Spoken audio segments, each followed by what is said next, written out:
अस्सलाम वालेकुम। ये दुआ के मौजू पे जो बनाई गई वीडियो थी वो पहला पार्ट कुछ लंबा हो रहा था, इस वजह से शॉर्ट कर दिया था।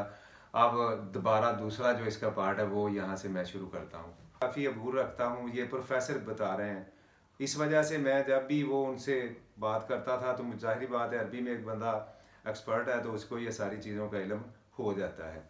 तो वो दूसरी बात ये बता रहा था कि अगर आपको कहीं दुआ करने की तौफीक हो जाए और दुआ के कबूलियत के कुछ दायरा कार उसने वज़ा किए, जो उस दरवेश आलम जो कि सिकंदरिया की एक मस्जिद में इमाम थे उसने बताया, वो बयान कर रहे हैं कि कहीं कभी आपको वक़्त मिले और मगरिब की नमाज़ पढ़ के अब किसी घर की दीवार के साथ या किसी मस्जिद के सतून के साथ बैठ के गुनाहों की कीचड़, बेबसी, आजिज़ी और इनकसारी अपने मुंह पे और अपने गुनाहों की स्याही अपने मुंह पे मल के आप अल्लाह के हुजूर हाज़िर हो जाएं, तो फिर मांगें तो देखें अल्लाह ताला किस तरह अनायत करता है।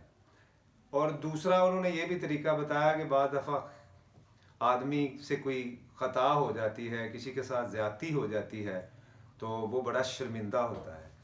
उन्होंने कहा कि वो जो शर्मिंदगी है ना, बाद दफ़ा वो जब बंदा बहुत ज़्यादा शर्मिंदा होता है तो वो अबूदियत के दायरे में पूरे का पूरा दाखिल हो जाता है और वो जो गुनाह उससे सरजद हुआ है उसकी जब वो माफ़ी मांगता है ना शर्मिंदा होकर, तो अल्लाह ताला उसको नाकाम वापस नहीं भेजते।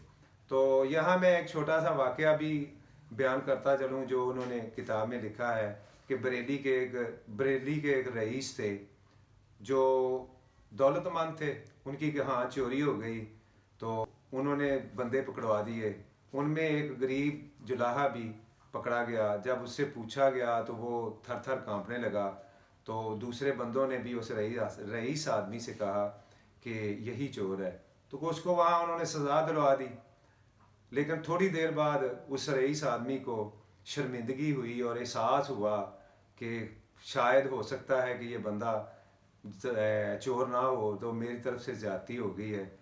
उसका ताल्लुक एक दरवेश आदमी से था, वो उसके पास गया तो वो अपने काम में मसरूफ़ था। उसने उसके मुलाजिम से कहा कि मैं उससे मिलने चाहता हूँ, तो उन्होंने कहा भी वो इस टाइम नहीं मिल सकते।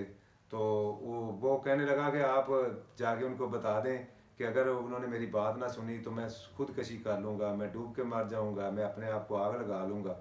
उस मुलाजिम ने जाके वो दरवेश आदमी को ऐसे ही बताया, तो वो दरवेश आदमी बाहर आया तो उन्होंने कहा भी क्या आपके साथ मसला हो गया है, आप इस तरह की बातें कर रहे हैं। तो उसने कहा कि मुझसे ये गलती सरदर्द हो गई है।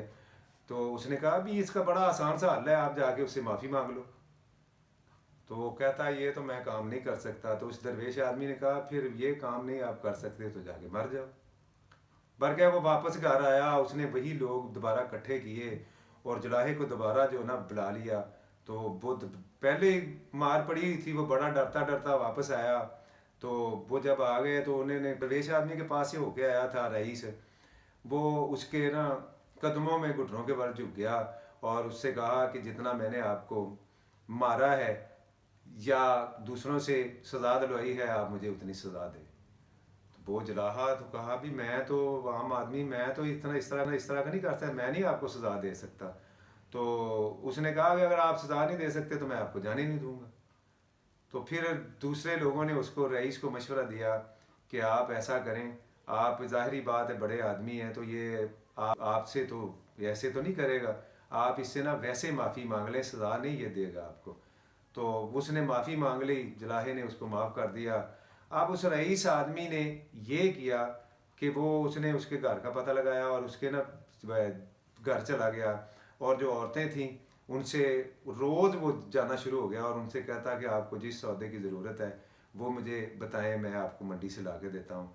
वो जब तक ज़िंदा रहा वो उस गुनाह की शर्मिंदगी में उन लोगों की खिदमत करता रहा। तो यानी जब आदमी को परेशानी होती है, एहसास हो जाता है आपको अपनी गलती का, तो मैं समझता हूँ कि अल्लाह ताला आप पे रहमत बरसा देता है और आपको माफ़ कर देता है। दूसरा उन्होंने एक और दुआ का तरीका बताया, वो ये था कि अगर आप एक साफ़ सुथरा कागज़ लें, जिस तरह हम दुनिया में अगर आप बच्चा एक यूनिवर्सिटी में पढ़ रहा है तो उसको असाइनमेंट मिली है, तो वो बड़े खूबसूरत पेपर पे, रंग बिरंगे पेपर पे साफ़ सुथरे हाशिए लगा के तैयार करके तो जाके पेश करता है ताकि ज़्यादा से ज़्यादा उसको नंबर मिल जाए। तो उसने भी ये तरीका बताया कि अगर आप लिख के दुआ मांगें, यानी कि आप साफ़ सुथरा कागज़ लें और अल्लाह पाक का नाम लिखें, साथ जो सफ़ात हैं अल्लाह ताला की कुछ लिखें, और फिर अपनी जो आप हाजत है वो आप लिखते जाएं, और लिख के तो उसको आप अपनी पॉकेट में दोबारा साफ़ सुथरे कागज़ में डाल के तो जेब में डाल लें। उसका फ़ायदा ये होगा कि एक तो वो दुआ आपको हर वक्त जहन में रहेगी कि मैं अल्लाह से क्या मांग रहा हूँ, वो आपके सीने के साथ चिपटी रहेगी, और दूसरा अगर आप उसमें कुछ इजाफा करना चाहते हैं तो वो भी कर लेंगे। ये 2-3 तरीके उस दरवेश आलम जो सिकंदरिया के बंदरगाह की एक मस्जिद में इमाम थे उन्होंने बताए। ये दरवेशाना तरीके हैं जो उन्होंने बताए, तो हमें भी इन तरीक़ों के मुताबिक चलते हुए दुआ मांगनी चाहिए। आजिज़ी, इनकसारी, अपने गुनाहों का एहसास, अपनी की गई ज़्यादतियों, सब कुछ जब आपके जहन में आएगा तो अल्लाह पाक जो है ना वो उसके सामने एक ज़िद्दी बच्चे की तरह आप गिड़गिड़ाएं। आपने देखा है कि दुनिया में एक बच्चा, माँ जब उसकी ख्वाहिश पूरी नहीं करती तो वो लेटता है, गिरता है, चीखता है, और जब वो उससे भी नहीं मानती तो वो सर में पता नहीं क्या क्या डाल के, कपड़े फाड़ के वो अर्ज करता रहता है, रोता रहता है, तो माँ मान लेती है। तो हमारा अल्लाह जो है वो एक माँ से 70 गुना ज़्यादा अपने बंदे से प्यार करता है। तो मैं समझता हूँ कि अगर हम उसकी बारगाह आलिया में अपनी आजिज़ी, बेबसी, इनकसारी, गुनाहों की स्याही मुंह पे मल के हाजिर हो जाएं तो अल्लाह ताला हमें जो है ना वो नाकाम वापस नहीं भेजेगा। अल्लाह ताला अपने बंदों पे बड़ा रहम रहीम व करीम है और रहम करने वाला है, बड़ा प्यार करता है। अल्लाह पाक अपनी मखलूक से, कमी सिर्फ हम में है, हम बंदे नहीं बन रहे, तो अल्लाह ताला हमें बंदे बनने की तौफीक अता फरमाए। अस्सलाम वालेकुम, अल्लाह हाफ़िज़।